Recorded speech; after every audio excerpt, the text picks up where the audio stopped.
The following story is based on a real incident that reportedly happened to a medical student in 2019. She had just moved into a private room near her university. At first, everything seemed completely normal, until she started waking up every morning with no memory of what she'd done during the night. Then, one morning, she noticed something that made her stop. Her bedroom door was locked, but she was standing on the other side of it. And when she looked back at the room, she realized something inside had changed. She just couldn't remember changing it. If you're already wondering what was happening inside that room, make sure you subscribe before we continue, because this story gets much stranger from here. Now, let's get back to what happened. The next morning, she tried to convince herself it had been nothing more than sleepwalking. She had been under a lot of pressure. Medical school was demanding. She was living in a new city, and she was still adjusting to being completely on her own. So she went about her day. Classes, studying, dinner. By the time she returned to her room that evening, the strange incident from the night before already felt almost ridiculous. But before going to sleep, she decided to do something simple. She placed her phone on the desk and took a quick picture of the room. Then she checked the lock on her door twice. She went to bed. The following morning, the phone was still on the desk.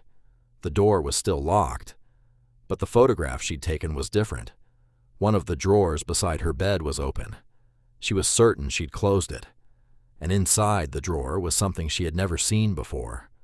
A small, folded piece of paper. She opened it. There was only one sentence written on it. "You shouldn't have taken this room." She stared at the words for several seconds. Then she noticed something even stranger. The handwriting looked old, and it didn't look anything like hers. She didn't throw the note away. Instead, she kept it. That night, she searched the university's student records, trying to find out who had lived in the room before her. At first, she found nothing unusual. Then she came across an old student directory from several years earlier. The room had been assigned to a medical student named Maya. Maya had lived there during her final year, but according to the records, she never finished the semester. She simply stopped attending classes. The student didn't know why, so the following afternoon, she asked one of the university administrators about her.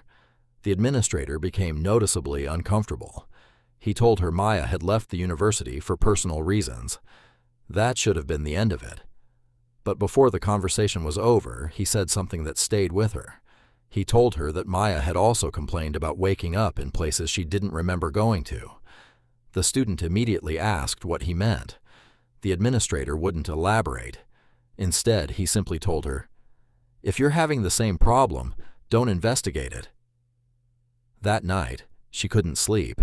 She kept thinking about the note. "You shouldn't have taken this room." Then, sometime after midnight, she heard a soft sound coming from inside the room, a drawer opening. She turned on the light. The drawer beside her bed was open again, and this time there was no note inside. There was a photograph. On the back, someone had written a date. The date Maya disappeared. The photograph bothered her more than the note had. She kept looking at it, trying to understand why Maya had taken it in the first place. It showed the same room, the same desk, the same window. And almost exactly where her own desk stood now, there was a small notebook. She searched through Maya's old university records again, and eventually found a reference to that notebook. It had apparently been submitted to the university, along with some of Maya's belongings, but the notebook itself was never returned to her. That night, the student started comparing Maya's records with the things that had been happening to her. The more she compared them, the stranger it became. Maya had written about waking up without remembering how she got out of bed. She had mentioned finding objects in places she didn't remember putting them. And she had repeatedly written about hearing a drawer open during the night. Those were almost exactly the things happening to her.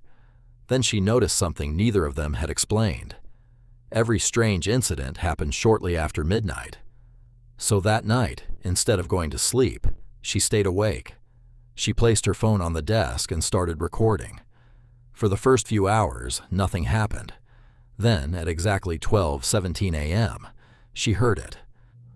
The drawer beside her bed slowly opened. She was sitting only a few feet away. She hadn't touched it. She walked over and looked inside. There was nothing there, except for a folded piece of paper. Her hand started shaking as she opened it. There was only one sentence: "You are not the first one to find this." She immediately checked the handwriting. It was different from the first note. And suddenly, she realized something terrifying. Maya hadn't been leaving these messages for her. Someone else had been leaving them for both of them. She wanted to leave immediately. But before she did, she had one question.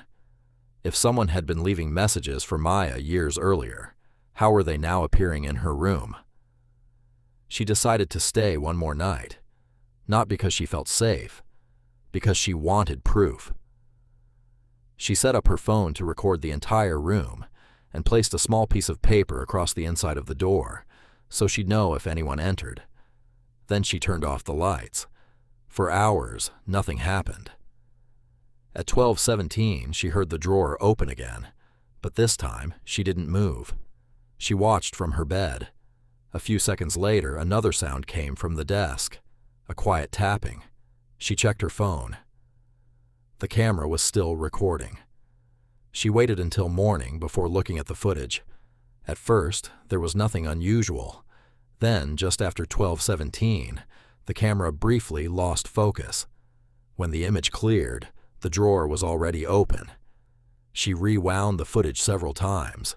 There was no person, no visible movement, nothing that explained how it had opened. Then she noticed something in the final seconds of the recording. A sheet of paper had appeared on her desk. She hadn't seen it there when she went to sleep. She picked it up. This time there was no warning. There was only a date, and beneath it was a sentence. Maya left on this night. She looked at the calendar. The date was tomorrow. That was enough. She packed everything she could and decided she wasn't spending another night in that room. She didn't wait for morning. She packed her clothes, grabbed her phone, and left the room. Before walking away, she looked back one last time. Nothing had changed. The bed was made. The desk was empty. The drawer was closed. For the first time since moving in, the room looked completely ordinary. She locked the door behind her and returned the key. By that afternoon, she was on her way back home. For the first few days, everything seemed normal. She slept through the night. She stopped waking up in strange places. Nothing moved. No notes appeared. And slowly, she began convincing herself that whatever had happened was somehow connected to the room. Then, almost a week after she left, she was unpacking her bags when she found something that shouldn't have been there. A folded piece of paper was sitting inside the pocket of her medical textbook. She didn't remember putting it there. Her heart started racing. She opened it. There was no message this time, only a date. The same date written on the final note from her room. She immediately checked her phone. There was something else she hadn't noticed before. The recording from her final night in the room was still saved. She opened it. For several seconds, there was nothing but silence. Then, at exactly 12:17 a.m., the audio captured a faint sound. Not a drawer opening, not footsteps, a voice. And when she heard what it said, she stopped the recording. Because the voice sounded exactly like hers.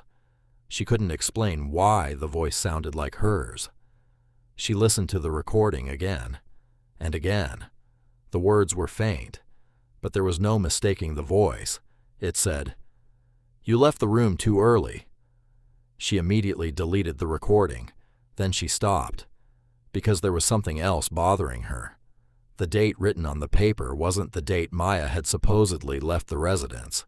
It was the date before. She searched through the old records one more time, and that's when she found the detail she'd missed. Maya hadn't left the room on that date. She had returned home, just like she had. For years, everyone had assumed Maya simply disappeared from the university because she wanted to leave. But the records showed something different. She had gone home first, and whatever happened in that room had apparently followed her. The student never returned to the residence. She finished her studies from home and refused to discuss the experience publicly.